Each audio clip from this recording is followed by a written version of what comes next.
사랑하는 성도 여러분, 지금 현재 우리 앞에 잔잔한 호수가 있다라고 한번 상상해 보시기 바랍니다.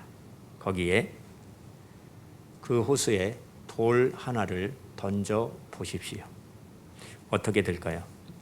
파문이 생기지요. 그 파문이 눈에 보이다가 눈에 보이지 않는 파문을 만들고 그 파문이 그리는 원은 점점 넓어져서 마침내 호수의 가장 자리에까지 이르게 됩니다. 이처럼 향기, 냄새도 그 분위기를 가지고 있는 것입니다. 사람이 가지고 있는 향기, 냄새, 분위기는 주위에 상당한 영향력을 미칩니다. 사람은 각각 자신만의 분위기에 둘러싸여 생활합니다. 그것은 믿음과 용기와 소망과 사랑으로 가득 찬 달콤한 향기가 넘칠 수도 있고 아니면 불만과 이기심으로 가득 찬 쓸쓸한 분위기일 수도 있는 것입니다. 오늘 고린도후서 2장 본문 말씀 속에는 근심과 눈물과 애통과 사랑 그리고 이김과 감사 등 상반된 이미지가 뒤섞여 있습니다.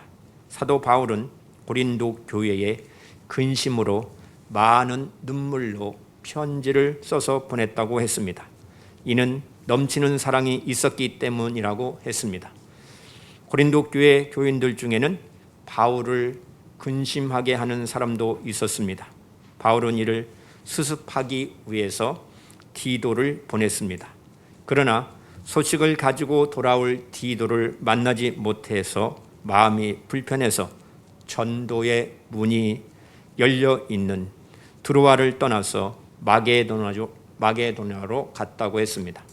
그러나 바울은 마게도냐로 간 이야기, 즉 근심과 눈물 이야기를 중단하고 본문 14절부터 각 처에서 이기게 하시는 하나님께 감사한다고 말씀하고 있습니다.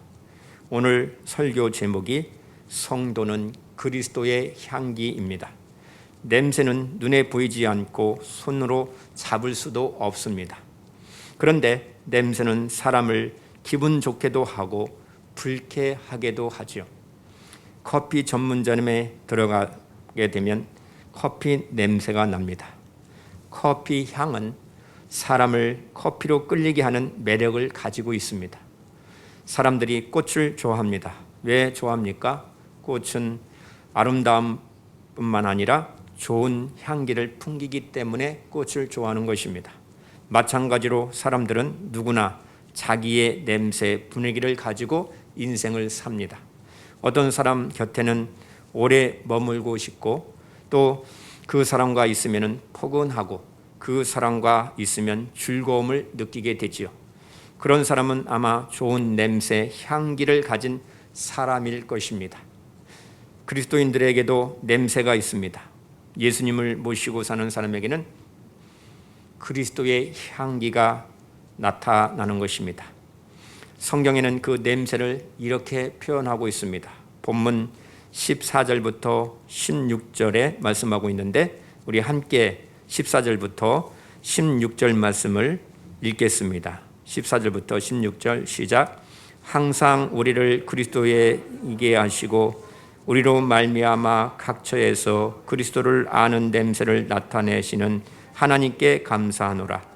우리는 구원받은 자들에게나 망하는 자들에게나 하나님 앞에서 그리스도의 향기니 이 사람에게는 사망으로부터 사망에 이르는 냄새요 저 사람에게는 생명으로부터 생명에 이르는 냄새라. 누가 이 일을 감당하리요. 아멘. 이 말씀을 새번역 성경으로 제가 다시 읽어드리겠습니다. 14절부터 16절 말씀. 그러나 그리스도의 개선 행렬에 언제나 우리를 참가시키시고 그리스도를 아는 지식의 향기를 어디에서나 우리를 통하여 풍기게 하시는 하나님께 감사를 드립니다. 우리는 구원을 얻은 사람들 가운데에서나 멸망을 당하는 사람들 가운데에서나 하나님께 바치는 그리스도의 향기입니다. 그러나 멸망을 당하는 사람에게는 죽음에 이르게 하는 죽음의 냄새가 되고, 구원을 얻는 사람들에게는 생명에 이르게 하는 생명의 향기가 됩니다. 이런 일을 누가 감당할 수 있겠습니까? 잔잔한 호수에 돌 하나를 던지면 파문이 생겨서 그 파문이 그리는 원은 점점점 넓어져서 마침내 호수의 가장 자리에까지 이르게 되는 것처럼, 우리가 풍기는 그 향기, 분위기가 감화가 되고 사랑의 향기도 된다라는 것입니다.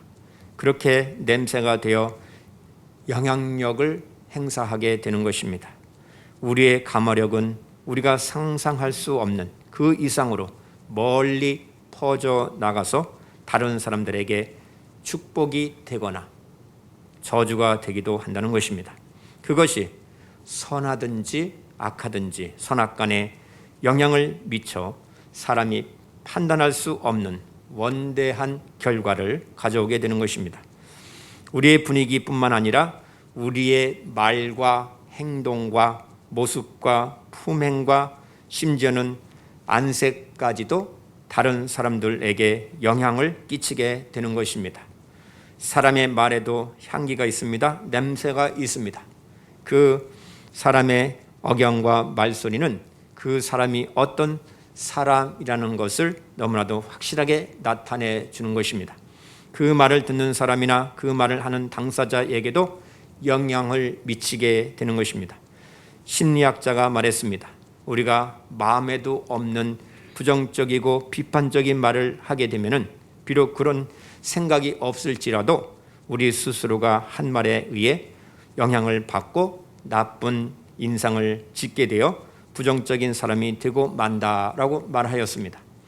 우리는 말할 때 긍정적이고 친절하고 예절 있는 말하는 습관을 길러야 하는 것입니다. 부드럽고 친절한 말은 사람들의 심령에 내리는 이슬과도 같은 것입니다. 그래서 이사야서 50장 4절에 이렇게 말씀합니다. 주 여호와께서 학자들의 혀를 가르침을 내게 주사 나로 궁핍한 자를 말로 어떻게 도와줄 줄을 알게 하시고 아침마다 깨우치시되 나의 길을 깨우치사 학자들 같이 알아듣게 하시도다 라고 말씀하고 있습니다. 사람들이 알아듣는 깨달음을 달라는 이야기입니다. 또 골로새서 4장 6절에는 너희 말을 항상 은혜 가운데에서 소금으로 마칠 냉과 같이 하라라고 말씀하고 있습니다. 말에도 맛이 있다는 것입니다. 왜냐하면 우리가 하는 말은 생명으로 쫓아 생명에 이르게 하는 향기가 될 수 있고 사망에서 사망에 이르는 냄새가 될 수도 있기 때문인 것입니다. 그러면 향기를 낼 수 있는 비밀이 무엇일까요? 우리의 생애에 향기로운 인생이 될 수 있게 하는 비결이 우리 마음 가운데 있는 예수 그리스도의 사랑이라고 말씀하고 있는 것입니다. 그리스도를 마음에 받아들이면, 영접을 하게 되면 충만하신 주님의 사랑이 우리 영혼에 깃드는 것입니다. 예수 그리스도의 사랑은 깊고 능력이 있어서 그 사랑을 받아들이는 모든 사람들에게 샘물같이 흘러 넘치게 되는 것입니다. 예수님께서 우리 마음 가운데에 거하시면은 우리의 영혼에 계속 샘물 같은 그 사랑이 그리스도의 순결한 그 사랑의 생수를 먹고 자라게 하는 것입니다. 주님의 사랑에는 이기심이 없습니다. 하늘에서 난 이 사랑이 우리가 접촉하는 모든 사람에게 흘러 넘치게 하고 살아있는 영원한 능력이 되게 하시는 것입니다. 그 향기를 소유하는 사람이 되기 위하여 그리스도께서 사랑하신 것처럼 우리를 또 서로 사랑의 수고를 해야 하는 것입니다. 언제 어디서나 친절한 말과 유쾌한 표정으로 이기심 없는 그 모습을 보이는 생활을 할 때에 그 영혼을 감싸는 향기가 된다라고 말씀하시는 것입니다. 우리는 매일의 삶 속에서 아름다운 향기를 풍길 수 있는 사람이 되게 해달라고 기도해야 합니다. 그리고 우리에게서 풍겨 나오는 신선하고 달콤한 향기 때문에 시들어가던 한 영혼들이 소생함을 받고 생기 있는 삶을 살게 해달라고 우리는 날마다 기도해야 하는 것입니다. 사도 바울은 본문 7절에서 고린도 교회 교인들에게 자기를 대적하였다가 징계를 받은 이들을 용서하라고 권면을 하였습니다. 너희는 차라리 그를 용서하고 위로할 것이니 그가 너무 많은 근심에 잠길까 두려워하노라 라고 말했습니다. 사도 바울은 고린도 교회 안에 자신을 비난하던 이들의 잘못된 그 신앙에 대하여 책망하는 편지를 눈물로 써서 보냈습니다. 직접 찾아가면 억압하는 것 같고 상처가 더 커질 것 같기 때문에 디도편에 그 편지를 써서 보냈다고 했습니다. 편지를 보내는 사도 바울은 고린도 교회 교인들이 이해하고 받아주었는지 걱정을 하면서 디도가 돌아오기를 기다렸습니다.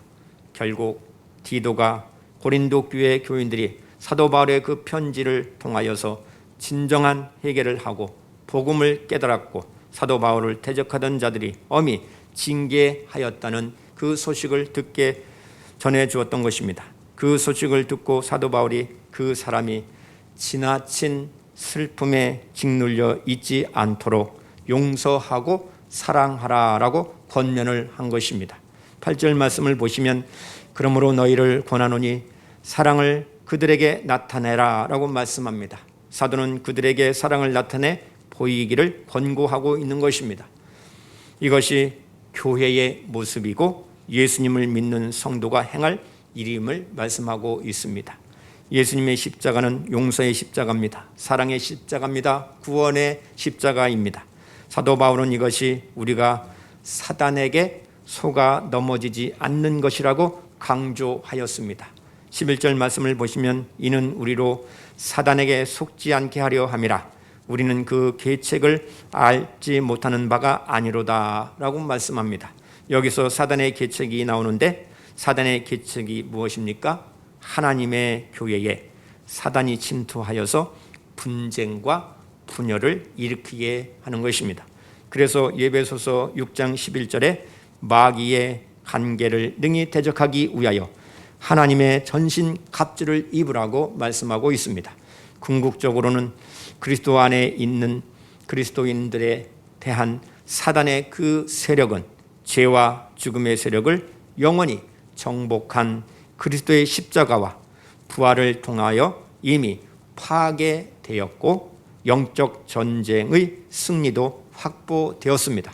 그러나 이 세상의 삶 속에서는 유혹의 싸움이 일상적으로 지속되고 있는 것입니다. 그러므로 승리를 위해서 주님의 능력, 성령의 역사와 권능, 말씀의 능력이 반드시 우리에게 필요한 것입니다.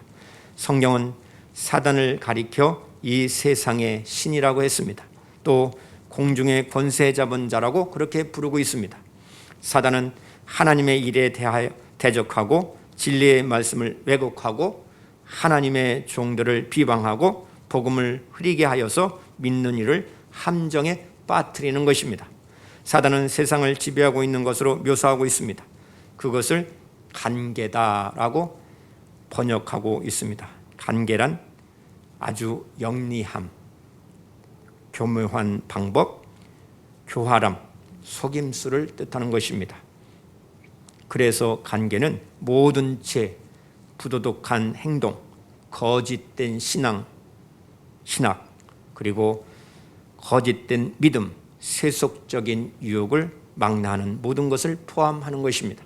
그래서 사도 바울은 로마 군인들이 착용했던 일반적인 그 무장을 비유로 하여서 그리스도인들의 영적 방어를 하나님의 전신 갑주로 그렇게 묘사를 한 것입니다. 우리가 공격을 당했을 때 자신을 지키기 위해서는 그런 무장이 반드시 필요함을 강조한 것입니다. 따라서 그리스도인들은 사단의 존재와 그 속셈을 성경 말씀을 통해서 아는 자들입니다. 그래서 속아 넘어지지 않는다고 했습니다. 사단은 어떻게 해서든지 우리로 하여금 죄짓게 만들어서 무서운 정죄감에 사로잡혀 파멸로 이끌어 가려고 하는 것입니다. 우리는 이런 일을 하는 마귀와 싸우는 것이지 사람들과 싸우는 것이 아님을 명심해야 합니다. 요즘 코로나19로 거리두기 잘 하다가 또 확산되는 그러한 순간순간에 교회 단체에서 그렇다고 세상 사람들이 분노하고 결함을 투척하고 하는 그런 모습을 보면서 얼마나 마음이 아픈지 모릅니다. 그렇다고 그 사람들을 우리가 싸우는 것이 아님을 생각해야 합니다. 그들을 용서할 수 있는 마음이 있어야 됩니다. 우리는 언제나 사단이 하려는 일을 분별할 수 있어야 합니다. 그것이 바로 오늘 본문에는 용서와 사랑이라고 말씀하고 있습니다. 사도 바울은 우리가 그리스도의 이기게 하심, 승리하게 하심에 참가한 자라고 말씀하고 있습니다. 본문 14절을 다시 보시면 항상 우리를 그리스도 안에서 이기게 하시고 우리로 말미암아 각 처에서 그리스도를 아는 냄새를 나타내시는 하나님께 감사하노라 라고 말씀하고 있습니다. 여기에 나오는 이기게 하심은 개선 행렬은 당시의 로마 시대에는 너무나 유명한 것이었습니다. 최고의 볼거리였을 것입니다. 전쟁에 나가서 승리하면서 승리의 깃발을 들고 개선하는 군사들과 병거, 그리고 전리품과 쇠사슬에 묶인 포로들을 데리고 로마에 입성한 것입니다. 승리의 깃발을 들고 개선 행렬을 하는 것입니다.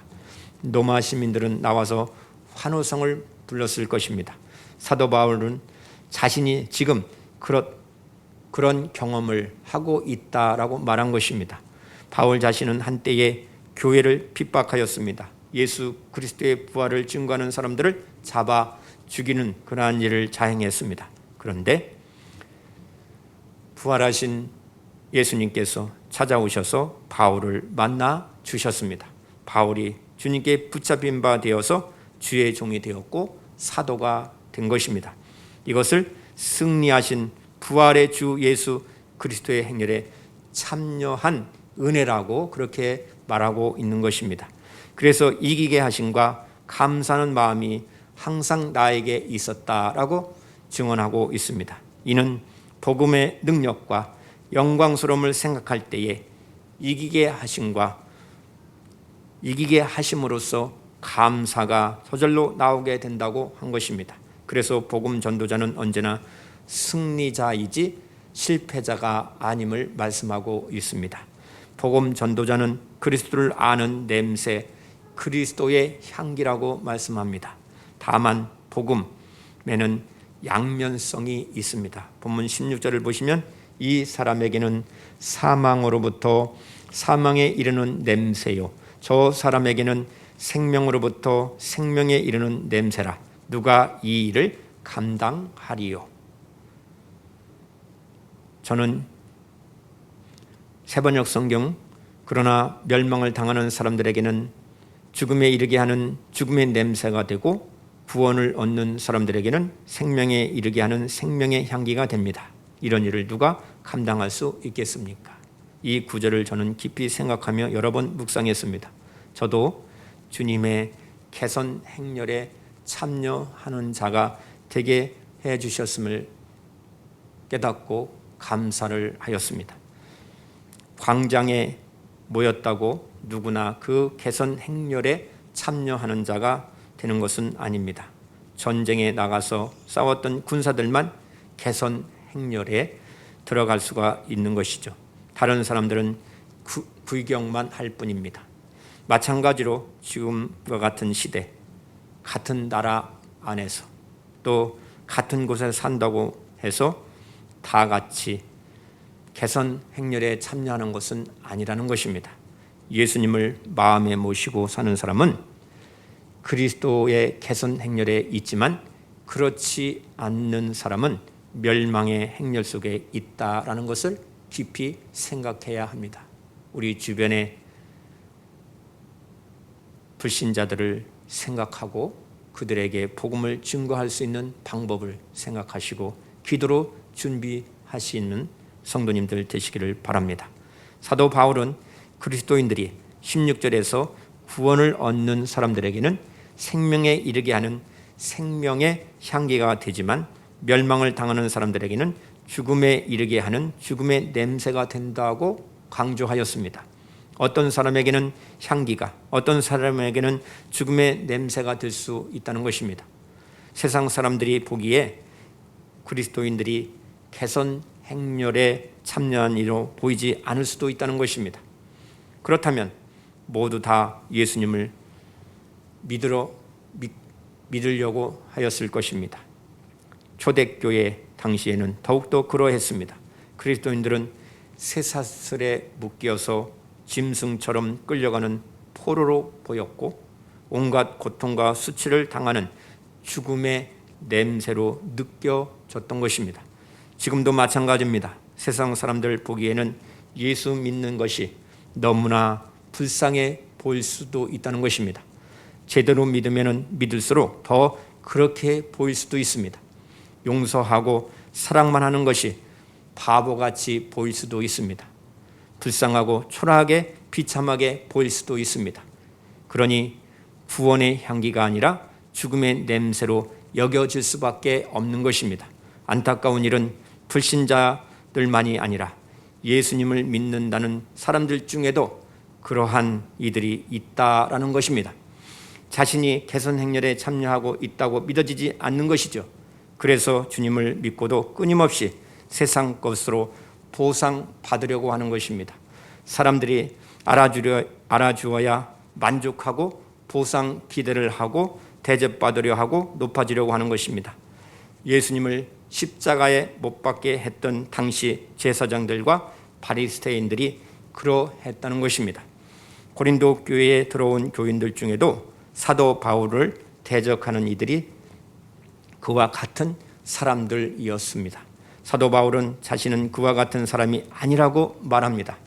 본문 17절 보시면 우리는 수많은 사람들처럼 하나님의 말씀을 혼잡하게 하지 아니하고 곧 순전함으로 하나님께 받은 것 같이 하나님 앞에서와 그리스도 안에서 말하노라 라고 말씀합니다. 새번역 성경을 보시면 우리는 저 많은 사람들처럼 하나님의 말씀을 팔아서 먹고 살아가는 장사꾼이 아닙니다.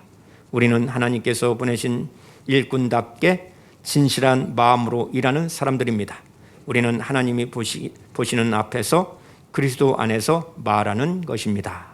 여기서 순전이란 혼잡과는 정반대의 언어입니다. 하나님께 드리는 소제물에는 레위기 2장 11절에 누룩이나 꿀을 넣지 말라 한 경계하심을 우리는 유념해야 하는 것입니다. 무슨 뜻입니까? 설교자는 하나님의 말씀을 바르게 해석하여 대언할 뿐 받은 말씀에 가감할 권리가 없다는 것입니다. 그래서 바른 설교자라면 순전함으로 하나님께 받은 것 같이 전해야 한다는 것입니다.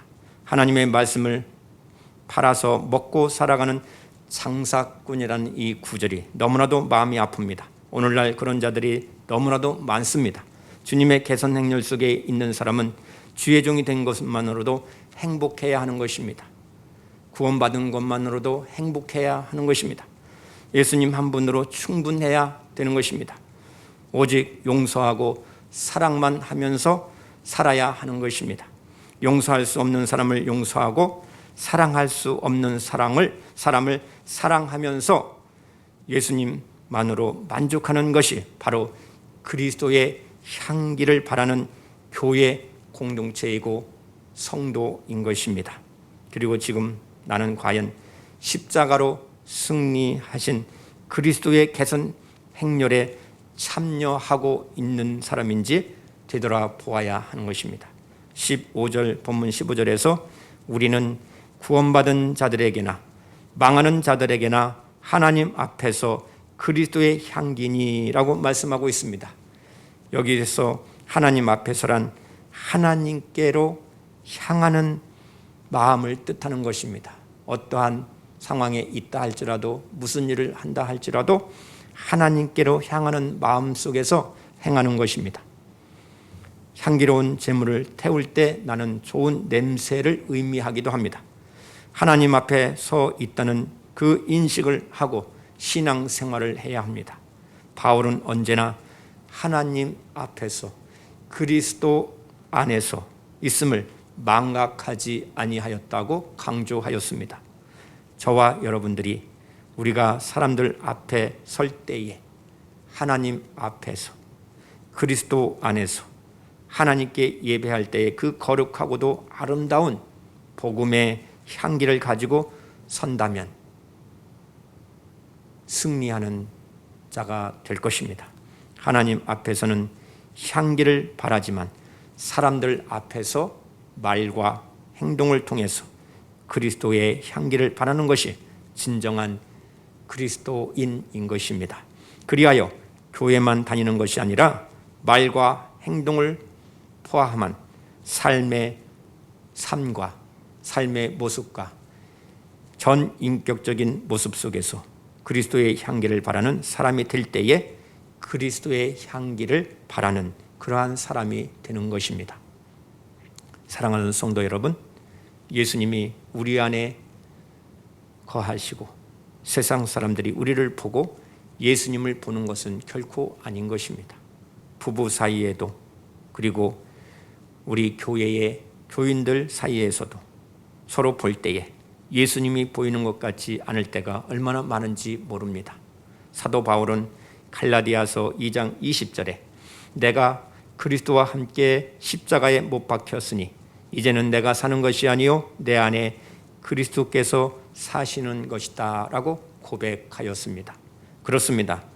향수병이 깨어지면 방 안에 향수 냄새가 진동하듯이 나는 죽고 예수로 사는 사람에게서 그리스도의 향기가 나오는 것입니다. 그것이 바로 오늘 본문에는 용서하고 사랑하는 것이다 라고 말씀하고 있습니다.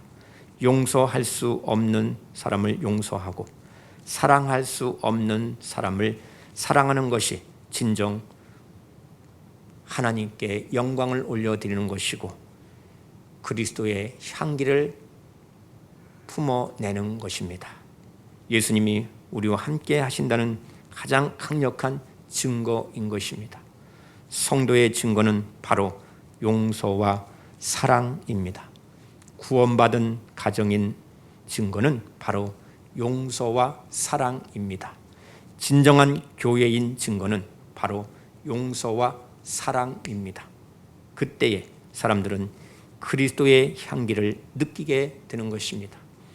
그리스도의 향기가 가득하게 될 것입니다. 여러분 모두 언제 어디서나 그리스도의 향기, 생명의 향기, 아름다운 향기를 풍기면서 승리하는 삶을 살아가는 저와 여러분 되시기를 주님의 이름으로 축복합니다. 기도합니다. 하나님 아버지, 그리스도를 아는 지식의 향기를 저희들에게 주셔서 그 향기를 풍기게 하시옵소서. 그리고 날마다 그 향기를 풍기면서 하나님께 감사하게 하옵소서. 선악간에 우리의 말과 행동과 모습과 품행과 인격과 안색까지도 그리스도의 향기를 풍기는 자가 되어 성도들로 하여금 한 영혼이 소생함을 받고 생명의 향기를 풍길 수 있는 승리의 삶을 사는 우리 온 성도들이 되게 하여 주시옵소서. 사랑의 주님, 하나님 앞에서와 그리스도 안에서 생명에 이르게 하는 생명의 향기가 되길 간절히 원합니다. 순전함으로 복음의 향기를 가지고 신앙생활하게 하여 주시고 용서하고 사랑만 하면서 사는 우리 복된 성도들이 되게 하여 주시옵소서. 언제 어디서나 그리스도의 향기를 바랄 수 있는 승리의 삶을 살게 하여 주실 줄 믿사옵고 예수님의 이름으로 기도드리옵나이다. 아멘.